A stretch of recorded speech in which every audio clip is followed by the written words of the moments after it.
प्रेक्षकांनो, प्रेमाची गोष्ट या मालिकेचा आजचा रिव्ह्यू जरा सिरियस आहे असं म्हणायला हरकत नाहीये. इमोशनल लोकांना जग कसं इमोशनल आणि फूल बनवताना प्रेक्षकांनो ते हे आजच्या रिव्ह्यूवरनं दिसतंय. म्हणजे छानच दाखवलंय त्यांनी. आता ही मुक्ता मुद्दाम सईला नादी लावत असते. ए सई बेटा, तू खाली बस बरं. अगं आपण बोक्यासाठी शॉपिंग करायला जाऊयात का? तुला काय काय आणायचं सांग बरं सई मला. आणि मग सई थोडीशी नॉर्मल होत असते की मला ना पेन्सिलचा बॉक्स आणायचा आहे. मुक्ता आंटी तू येशील का गं माझ्याबरोबर? मुक्ता म्हणत असते हो बाळा येईल ना मी. पण तिला मनातनं खूप भीती वाटत असते. एवढंसं पिल्लू ते आता अंधार असेल, ती कसं सफर करत असेल. देवा काय करू मी आता, कशी मदत करू हिची. आणि देवाने मदतीला पाठवलंय जणू. तिथे एक वेटर आलेले असतात एका हाऊस क्लिनिंगसाठी म्हणजे एका रूमच्या. आणि मुक्ता त्यांना सईचा प्रॉब्लेम सांगते आणि ते म्हणतात मॅडम डोंट वरी, मी आत्ता चाबी घेऊन येतो. आता सई मुक्ताला सांगत असते ए मुक्ता बाळा हे बघ चाबी सापडली आहे या खोलीची, तू घाबरू नकोस. हे बघ आलेत ते काका. आता तिकडनं सई खोकलत असते. मुक्ता आंटी माझा जीव गुदमरतोय. पण मग त्या वेटर दादांनी लगेच दरवाजा उघडलाय आणि सई जोरात ओरडते मुक्ता आंटी. आणि असं म्हणून तिने पटकन मिठी मारली आहे मुक्ताला. मुक्ता तिला बिलगून मिठी मारून समजावून सांगत असते ए वेडाबाई अगं बघ बरं डोळ्याखाली काय झालंय हे तुझ्या. मुक्ता मुद्दाम तिला विषय डिस्ट्रॅक्ट करायचा म्हणून सांगत असते हे सगळं. आता सई म्हणते काय गं काय झालंय मुक्ता आंटी. आता मुक्ता म्हणते अरे देवा ते काजळ पसरलं की. काय गं सई असं कशाला रडायचं बरं, मेकअप खराब होईल ना तुझा. आणि सई पण नादी लागते. पण आता मुक्ता तिला शांत करून म्हणते बाळा तू इथे कशाला आली होतीस अंधारात. सई म्हणते माझी मम्मा इथे आली आहे, मला कोणीतरी सांगितलं होतं. सागर येतो आणि जोरात सईचा हात धरून ओरडतो तिला कोणी सांगितलं तुला तुझी मम्मा इथे आली आहे, सांग ना मला कोणी सांगितलं. आता मुक्ताला खूप राग येतो सागरचा आणि ती म्हणते काय चाललंय तुमचं. अहो ती घाबरली आहे, तुम्हाला दिसत नाही आहे का. एकदा तरी तुमच्या इगोच्या आणि या सक्सेसच्या ज्या तुमच्या डोळ्यावर पट्ट्या आहेत ना त्या काढा. नाही कॉंग्रॅच्युलेशन तुम्हाला अवॉर्ड मिळाला आहे. पण त्याचं यश एवढं पण डोक्यात नका जाऊ देऊ. अहो तुमची मुलगी घाबरली आहे कळतंय का तुम्हाला. तिला पैसा नको आहे, तिला आईबाबाचं प्रेम हवं आहे, त्यासाठी ती असूसली आहे. हे का कळत नाही आहे तुम्हाला. नाही भलेही तुम्ही खूप यशस्वी बिझनेसमॅन असाल मी मान्य करते, पण बाबा म्हणून तुम्ही नापास आहात माझ्या नजरेमध्ये. सागर आता तिला काही बोलणार तेवढ्यात मुक्ता म्हणते हॅलो प्लीज आता काहीही बोलायची हिंमत करू नका. समोर तुमची छोटी मुलगी आहे लक्षात ठेवा. पण मी आता हे सगळं खपवून घेणार नाही आहे. तुम्हाला जर तुमची मुलगी जड झाली असेल ना तर मी घेऊन जाते सईला. सई चल बाळा माझ्याबरोबर. सागरला मुक्ताचा राग येत असतो पण सागर काहीच बोलत नाही. पण मग जेव्हा मुक्ता सईला घेऊन जात असते तेव्हा सागर चिडतो आणि म्हणतो हॅलो एक्सक्यूज मी तुमचं एवढ्या वेळचं ऐकतोय शांतपणे. म्हणजे याचा अर्थ असा नाही आहे की मी काही बोलू शकत नाही. तुम्हाला मूल नाही आहे म्हणून माझ्या मुलीला घेऊन चाललात का तुम्ही स्वतःची मुलगी बनवून. माझ्या मुलीचा हात सोडा. पण प्रेक्षकांनो हा डायलॉग खरं इथं गरजेचा होता का. नाही म्हणजे मुक्ताचं लग्नच झालं नाही आहे म्हणजे ओके ठीक आहे ती आई बनू शकत नाही वगैरे हा प्रॉब्लेम समजला. पण मला नाही वाटत हे बोलणं सागरचं योग्य होतं. मुक्ताला या गोष्टीचं फार वाईट वाटतं आणि ती सईचा हात सोडून देते. रॅदर ती रडायला लागते आणि काहीच बोलत नाही आणि दोघंही आपापल्या मार्गाने निघून जातात. काय वाटतं तुम्हाला. जरा विचित्र वाटलं मला. असो मालिका आहे एवढं तेवढं चालणारच. सागर आता सईला तिथून घेऊन जात असतो आणि त्याचा जो बॉस आहे तो मागे त्याच्या उभ्या असतो. म्हणजे त्याने हे सगळं ऐकलंय आणि तो म्हणत असतो सागर तुझ्या सक्सेसचं सेलिब्रेशन तो बनता आहे. आणि मग तिथे एक जर्नलिस्ट आली आहे. ती म्हणत असते सॉरी यार मला माहीत नव्हतं हे सगळं असं होईल. तेव्हा तो म्हणतो हरकत नाही आहे, हे सगळं होत असतं हे मला माहिती आहे. पण मी सुद्धा हर्षवर्धन आहे. मी आता माझ्या हरल्याची सुद्धा पार्टी सेलिब्रेट करणार, तू बघशीलच. हा हर्षवर्धन शेवटचा हरलाय त्यामुळे आता मी माझ्या हरल्याची सुद्धा सक्सेस पार्टी ऑर्गनाईज करणार. आणि ती जर्नलिस्ट म्हणते वाव यू आर ग्रेट.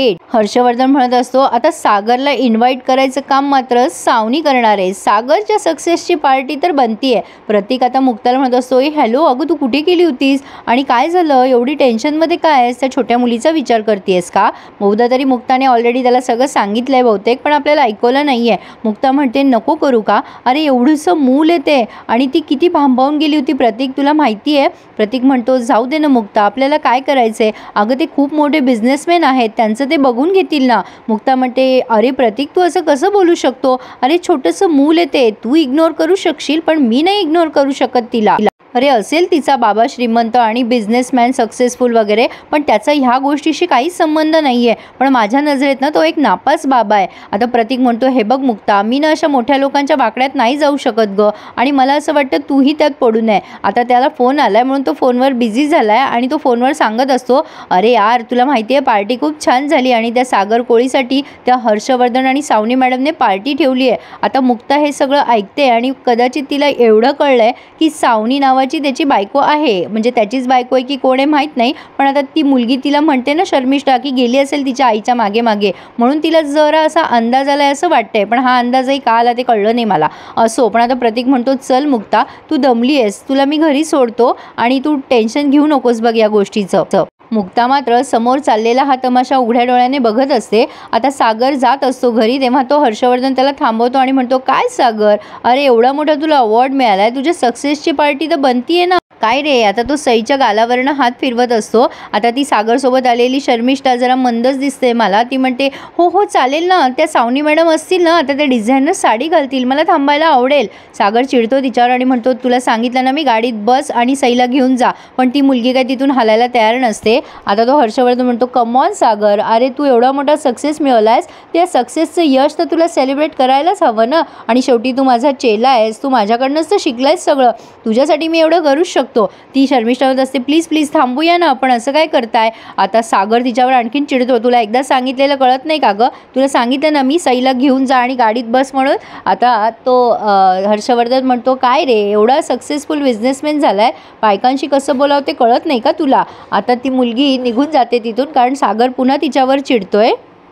तिथे आता सावनी आली आहे, त्यामुळे हर्षवर्धन सावनीसमोरच म्हणतोय की तुझ्या एक्स वाईफने तुझ्यासाठी पार्टी ठेवली आहे, तिला नाराज करशील का रे सागर. पण सागर एवढा का इमोशनल झाला आहे ते मला कळलं नाही आहे प्रेक्षकांनो, पण तो तिथे त्यांच्या इन्व्हिटेशन आणि आग्रहाखातर शेवटी थांबतोच. पण सागर म्हणतो, मी इथे थांबलो आहे ते फक्त माझ्या अवॉर्डच्या सक्सेससाठी, बाकीच्या गोष्टी माझ्यासाठी फिजूल आहेत. हर्षवर्धन म्हणतो, चल थँक्स, तू ॲटलिस्ट एक्सेप्ट तर केलंस ना इन्व्हिटेशन, असं काहीतरी त्यांचं बोलणं झालं आहे. पण ती सावनी म्हणते की तू हे सगळं का आणि कशासाठी करतोय. आणि तो हर्षवर्धन म्हणतोय, सागरला एक मोठं सरप्राईज द्यायचं आहे मला, त्याच्या सक्सेसची पार्टी तर झालीच पाहिजे. मुक्ता आता घरी आली आहे आणि सागरसुद्धा घरी आला आहे. आता मुक्ता बघती आहे की सागर आणि मुक्ताने एकमेकांकडे काहीसं असं बघितलं असं दाखवलं आहे. पण आता तो सागर त्या शर्मिष्ठाला म्हणतो, सईला घरात सोडून दे आणि आईला सांग की मला जरा उशीर होणार आहे. तो सईला सोडवायसाठी घरी येतो आणि पुन्हा त्या पार्टीमध्ये परत जातो. आता ही जी शर्मिष्ठा आहे ना, तर ती बाहेरच फोनवर बोलत असते. आता त्या सईला जोरात ठसका यायला लागतो, पण ती शर्मिष्ठा मात्र फोनवर टाइमपास करत असते. अरे यार पार्टी खूप छान झाली आहे, मला पिक्चरला जायचं होतं, पण हा सागर खूपच बोर आहे. सई जोरजोरात ठसकत असते. तेव्हा ती शर्मिष्ठा म्हणते, ए काय गं तुझं, किती मोठ्या मोठ्याने खोकलतीये, गप्प बस ना जरा, फोनवर बोलू दे ना मला. आणि फोनवर तिच्या मैत्रिणीला सांगत असते, अरे यार ही पार्टी इतकी बोरिंग आहे ना, काय सांगू तुला. आता ही मुक्ता तिकडनं हे सगळं बघत असते. इंद्राताई दरवाजा उघडतात, मग लगेच ही शर्मिष्ठा नाटक करायला लागते. अरे बेटा काय झालं, तुला खोकला येतोय का, चल चल आपण घरात जाऊया. इंद्राताईंना वाटतं की बाई ही मुलगी किती काळजी घेते आहे माझ्या सईची. इंद्राताई म्हणतात, काय गं पोरींनो, कसं झालं पार्टी फंक्शन. तेव्हा ही शर्मिष्ठा म्हणते, छान झालं हां. सईला मात्र सारखा ठसका येत असतो. इंद्राताई तिला आत घेऊन जातात. आता बिचारी मुक्ता विचार करते, काय झालं आहे बिचाऱ्या सईला, तिला सगळे व्यवस्थित बघतील ना, का मी आज जाऊन बघू. खरंच या पिल्लूचं खूप मरण होते या सगळ्यामध्ये. मुक्ता विचार करत असते की आपण आज जाऊयात आणि सईला बघूयात. पण आता इथे या सागरला बोलवण्यात आलं आहे आणि तो जो त्याचा बॉस आहे ना, तो मुद्दाम त्याला जेलस होईल असे काहीतरी प्रकार करतोय. त्या सावनीला हात काय लावतोय आणि तिच्याशी बोलतोय काय. आता त्या सावनीला म्हणतोय, काय गं सावनी, तू सागरला कॉंग्रॅच्युलेशन केलंच नाहीस. सावनी म्हणते, अरे हो राहिलंच की करायचं, आणि मग ती त्याला अभिनंदन असं म्हणते. मग आता हा त्याला मुद्दाम चिथवतोय, सागर तू माझा चेला आहेस आणि तू सगळं माझ्याकडनं तर शिकलायस, आय नो इट. प्रेक्षकांनो मला ना असं वाटत होतं की सागर जणू त्याचा अपमान करून घ्यायलाच तिथे आला आहे त्या पार्टीमध्ये. तर आता त्याचा जो बॉस आहे ना, तो त्याला बरंच काय बोलतो, मुद्दाम त्याला लागेल असं की काय आहे ना, माझ्या चेल्याने मला बरंच काही दिलं, त्याचा वेळ पैसा आणि त्याची नातीसुद्धा, तर त्याच्यासाठी टाळ्या झाल्या पाहिजेत. सागर हे सगळं ऐकत असतो, त्याला लक्षात येत असतं की हे त्याला जेलस करवण्यासाठी चाललं आहे. आता तो त्या सावनीला म्हणतोय, काय ना सावनी, तुला आठवतं ना गं, मी एक मोठी शॅम्पेन आणली होती त्या म्हणजे परदेशातून, आता ती आंटी काढायची वेळ आली आहे, एका स्पेशल ओकेजनसाठी ठेवली होती मी, आज स्पेशल ओकेजन आहे. आणि त्याने ती शॅम्पेन उघडली आहे. सावनी खूप खुश असते. तिला सागर समोर या गोष्टीचा काही फरक पडत नसतो. सागरसुद्धा टाळ्या वाजवतोय, पण आता त्या बॉसने सागरवर बॉम्बच टाकला आहे, कारण तो आता सावनीशी तिथे एंगेजमेंट करतो आणि म्हणतो, सावनी खूप दिवसापासून तुला हे द्यायचं होतं, काहीतरी सरप्राईज आणलंय मी तुझ्यासाठी. सावनी म्हणते, काय म्हणतोयस माझ्यासाठी? आणि त्याने सागरच्या समोरच तिला अंगठी घातली आणि तिच्या हातामध्ये सागरने अगदी थोडे थोडे पैसे जमा करून आणलेली अंगठी असते डायमंडची. तिला ते दृश्य लक्षात येतं की सागरने ही आणलेली अंगठी आहे आणि तो बॉस मुद्दाम म्हणतो, ही कसली घाणेरडी अंगठी घातली आहेस तू, काढून टाकती. आणि सागर हे सगळं उघड्या डोळ्याने बघत असतो. सावनी त्याच्याकडे बघते आणि सागर तिच्याकडे. हे जरा अति दाखवलं आहे असं वाटत नाही आहे का तुम्हाला? आज जरा कन्फ्युजिंगच होता रिव्ह्यू, पण होता छान. असो, तर आता इथे त्यांनी हा रिव्ह्यू पूर्ण केला आहे. पुढे आपण बघतोय की मुक्ता बघतीये, सागर खूप दारू पिऊन आलेला असतो आणि सागर मनाशीच बडबडत असतो, पोरी खूप वाईट असतात, अशाच असतात. आणि मुक्ता तिथे आल्यावर तो म्हणतो, काय हो तुम्हाला माझ्या मागे मागे आल्याशिवाय चैन पडत नाही का? मुक्ता म्हणत असते, हे बघ ती सईला बघायला आली आहे, पण तो सागर तिच्या खांद्यावरच डोकं ठेवून बेशुद्ध होतो आणि सईच्या तोंडातनं फेस येत असतो. सागर काही शुद्धीत नसतो, पण मुक्ता मात्र तिला दवाखान्यात पोहोचवते. असं काहीसं ते दाखवणार आहेत प्रेक्षकांनो. बापरे, फारच मोठा तमाशा आहे. कसा वाटला रिव्ह्यू? प्रेक्षकांनो, रिव्ह्यू आवडल्यास प्लीज लाईक करायला आणि आपलं चॅनल सबस्क्राईब करायला विसरू नका. Please subscribe my channel and enjoy my all reviews. धन्यवाद.